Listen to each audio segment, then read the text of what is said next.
Fala galera, saudações vascaínas, começando mais um vídeo aqui no canal. Eu sou o Juninho, você está no canal Machão da Gama para mais um giro de notícias, a primeira edição dessa sexta-feira, para a gente atualizar aqui todas as informações sobre o nosso Vasco da Gama. Peço desculpas porque não tivemos vídeo hoje pela manhã, foi porque eu estava voltando de Curitiba, né? Meu voo era exatamente ali na parte da manhã, o voo ainda atrasou. Eu achei que eu fosse chegar aqui na minha casa por volta ali das 11 e pouca da manhã, e aí daria tempo de gravar, mas acabei chegando quase 2 horas da tarde, né? O voo atrasou bastante e o trajeto, né, acabou sendo um pouco mais demorado do que eu imaginava. Mas vamos lá, a gente vai aqui repercutir ainda a partida de ontem. Vamos escutar Maurício Barbieri falando sobre esse jogo de ontem. O torcedor já está perdendo a paciência, né, com o Maurício Barbieri.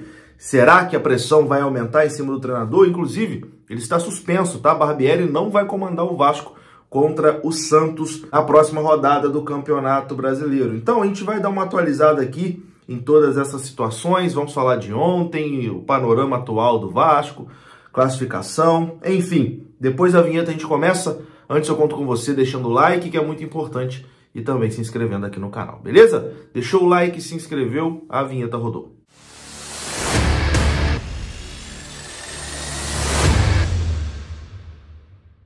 Então bora lá, meus amigos, começando mais um vídeo e começo falando da Mais Ágil. Você que quer adiantar o saque do seu FGTS, você pode procurar a Mais Ágil, tem o link aqui na descrição desse vídeo, tem o telefone também aparecendo aí na sua tela. Você entra em contato com eles e se você tiver uma grana presa lá no seu FGTS e queira adiantar, a Mais Ágil faz todo o trâmite burocrático para você e o dinheiro cai na sua conta, beleza? Mais Ágil é parceira aqui do canal Machão da Gama e o link para você entrar em contato está na descrição.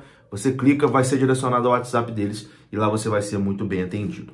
Bom, meus amigos, ontem, né, como todos sabem, o Vasco empatou com o Curitiba por 1-1 pelo Campeonato Brasileiro, jogo realizado lá no estádio Couto Pereira. Bom, eu falei algumas coisas no pós-jogo, né? Se você ainda não assistiu o pós-jogo, é o vídeo anterior a esse aqui no canal. Ali eu falo mais aquele sentimento, né, logo após a partida terminar, uma sensação assim de frustração com o desempenho da equipe. Como eu disse, o Vasco ontem enfrentou uma das equipes mais fracas do Campeonato Brasileiro, talvez a mais fraca do Campeonato Brasileiro. E isso, cara, ali em Curitiba, conversando com torcedores do Coxa, todo mundo falava isso. Olha, nosso time é muito fraco, pô, o time esse ano tá difícil de aguentar. Enfim, a torcida do Coxa tá também sem paciência com a equipe. E o Vasco não conseguiu uma vitória contra a equipe do Curitiba. Depois do jogo, cara, alguns torcedores do Curitiba, ali na resenha, né, vieram falar comigo e com outros vascaínos que estavam ali conversando. E, cara, o que eu mais ouvia dos torcedores do Coxa era o seguinte: cara, ó, nosso time é ruim. Nosso time é ruim, mas o Vasco conseguiu no jogo de hoje igualar a ruindade. Eles até falavam, não sabia que o time do Vasco estava tão ruim quanto o nosso. Porque o jogo foi basicamente isso, né? Foi um jogo de dois times ruins. Parecia mais uma rodada da Série B do Campeonato Brasileiro. Ontem eu me senti mais uma vez na Série B do Campeonato Brasileiro, numa atuação muito, muito fraca do Vasco, deixou muito a desejar. E o Barbieri, que está sendo aí bastante cobrado pela torcida, acho que está sendo cobrado com razão, porque o Vasco é uma equipe que tem a semana livre, né, para treinar. O Vasco tem sempre a semana livre para treinar, porque não disputa outra competição, né, além do Campeonato Brasileiro. Dessa vez, o prazo de recuperação vai ser um pouquinho menor. O Vasco jogou na quinta, agora joga no domingo contra o Santos, mas geralmente o Vasco tem a semana livre para trabalhar e a gente não vê o time evoluir, né? Então, assim, a cobrança é muito grande nesse momento em cima do Maurício Barbieri. Daqui a pouquinho a gente vai falar mais sobre o Barbieri, sobre a punição que ele tomou. Não vai comandar o Vasco contra o Santos. E também vamos escutar o que ele tem a dizer da partida. Antes, vamos aqui para a classificação do Brasileirão.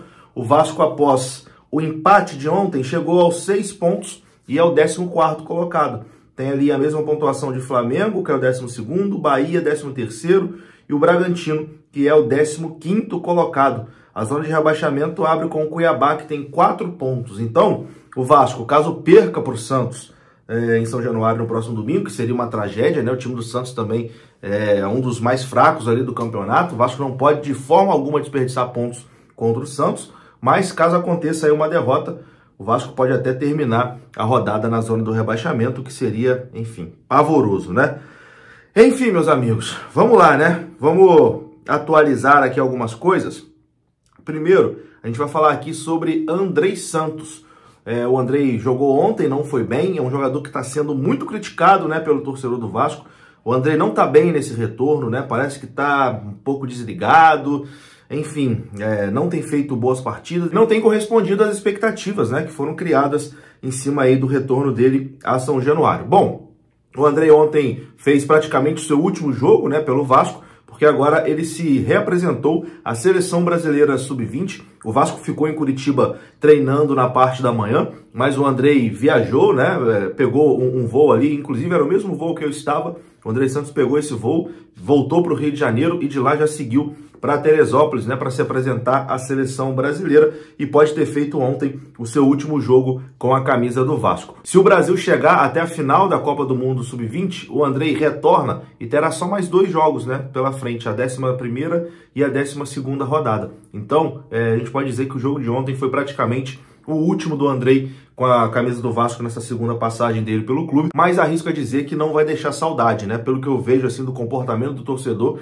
O torcedor já tá meio que perdendo a paciência também com o Andrei, já fala, vai logo pro Chelsea, volta logo pro Chelsea, que aqui no Vasco não tá resolvendo. Enfim, uma pena, né? O Andrei é muito talentoso, vai ser um grande jogador, tanto que o Chelsea fez um investimento no jogador, mas realmente essa segunda passagem dele pelo Vasco não foi nada boa. Bom, e o Vasco não terá Maurício Barbieri na partida contra o Santos no domingo em São Januário.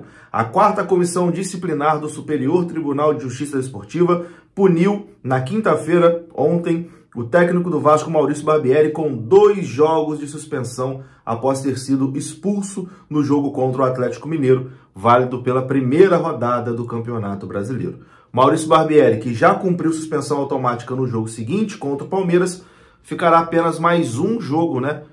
Fora, vai ter que cumprir suspensão de mais um jogo, porque ele pegou um gancho de 2 jogos, já cumpriu um jogo contra o Palmeiras e agora vai ter que cumprir suspensão nessa partida também. Então ele pôde comandar o Vasco ontem no Couto Pereira, mas o jogo contra o Santos no domingo, o Barbieri não vai poder ficar na beira do campo. Ele foi enquadrado ali no artigo 243F do Código Brasileiro de Justiça Desportiva, que fala em ofender alguém em sua honra por fato relacionado diretamente ao desporto. Na súmula, o Rafael Claus relatou que expulsou o Maurício Barbieri porque ele proferiu ali alguns xingamentos, né? Mandando ele tomar naquele lugar, ele ir para aquele lugar, enfim. Isso aí causou a punição do Maurício Barbieri, que está fora do jogo contra o Santos. E falando em Maurício Barbieri, vamos escutá-lo, né? O que o treinador tem a dizer sobre o jogo de ontem. Confira o que ele disse na entrevista coletiva analisando a partida. Eu vou fazer um recorte mais do brasileiro, né? Porque a temporada teria que voltar muito lá atrás, mas do brasileiro... A gente tem falado isso, eu acho que a gente pegou uma sequência muito pesada. É importante lembrar que o Palmeiras só perdeu 2 pontos no campeonato, foi pro Vasco. O Fluminense não conseguiu passar pelo Vasco. A gente conseguiu ganhar do Atlético Mineiro, que é uma grande equipe, então acho que foi uma sequência difícil. Eu acho que a gente tem buscado pontos importantes e a expectativa era que hoje a gente pudesse buscar mais do que a gente conseguiu, porque isso alçaria a gente a estar na parte de cima da tabela, que é o nosso desejo, que a gente está lutando muito para isso. Mas aí, falando do jogo em si, resultado bom não, eu acho que em função da circunstância do jogo foi um resultado satisfatório, mas nunca bom, a gente queria ter buscado a vitória. Eu acho que a gente fez um primeiro tempo muito abaixo daquilo que a gente pode produzir, e foi um dos temas que a gente conversou no intervalo, e eu acho que no segundo tempo a gente conseguiu, em função das mudanças das peças, mas também de mudança de postura, de alguns ajustes, ter um domínio grande do jogo. Faltou finalizar mais, faltou gerar mais ocasiões de gol, mas conseguiu ter o domínio, fez o gol com mérito. Não me surpreenderia se a gente tivesse conseguido fazer o segundo gol. Eu acho que uma análise geral é isso. Então tá aí, eu vou ficando por aqui. Se você gostou do vídeo, deixa o like, que é importante, se inscreva aqui no canal. Saudações vascaínas, até a próxima. Fui!